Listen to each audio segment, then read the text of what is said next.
Since our last two interviews, I have been researching further on the impact of a nuclear war, and I came across a lecture of Owen Bryan-Toon, who is a professor of atmospheric and oceanic sciences. He's a fellow at the Laboratory of Atmospheric and Space Physics at the University of Colorado Boulder. He's worked with US and Russian scientists back in the 80s and to tell Ronald Reagan and Mikhail Gorbachev about the dangers of a nuclear war. He said nuclear winter could end human civilization, and they listened. Both presidents agreed and said that a nuclear war could end civilization as we know it. Owen Bryan-Toon in his lecture also mentioned that there are 15,000 nuclear weapons in the planet and 9 nuclear states are in conflict with each other. The atomic bomb carried 15 tons of TNT when it dropped in Hiroshima. 100,000 people died. Over time, powerful bombs were built. Hydrogen bombs are 100 times more powerful than an atom bomb. America and Russia have intercontinental ballistic missiles with hydrogen bombs on them. They have nuclear submarines with missiles. A single submarine can carry 100 hydrogen bombs with explosives power of 1,000 Hiroshima bombs. He said nuclear weapons kill people in 4 different ways: shockwaves, radiation poisoning, building collapses, third-degree burns. Russia and the United States each have 4,000 strategic nuclear weapons. In a global nuclear war, 400 million people could die. Temperatures will plunge below ice age conditions, which is nuclear winter. No crops will grow for years, and it is estimated 90% of the population could starve to death. No one would be safe.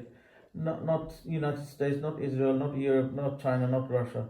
Even so, my question is, if the coming Malhama is a nuclear world war, how would Dajjal benefit from ruling the earth from a toasted planet with only 10% population?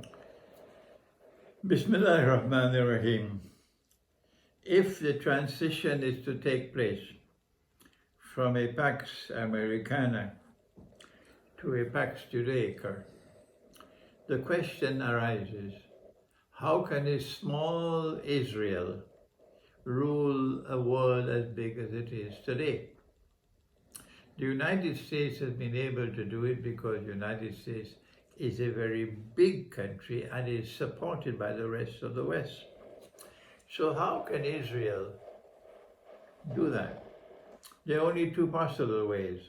Either Israel has to expand to become a very huge state, or the world has to contract. And my understanding, Dean, is that it is the second option. They want the Great War. They are lusting for it because the Great War will significantly reduce the population of the world. Will all of mankind perish? No, our prophet has prophesied.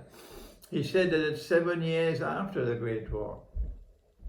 In another hadith, it is 7 months. 7 years after the Great War, a Muslim army will conquer Constantinople. So mankind is not going to perish. There will still be a part of the world which will be habitable. People can still live after the Great War. So this may be the scientific view, but the eschatological view is different. The destruction of most of mankind will not only make the world smaller for Israel, but Israel also will expand her territory, because the Bible says that the Holy Land extends from the river of Egypt, the river Nile, to the river Euphrates.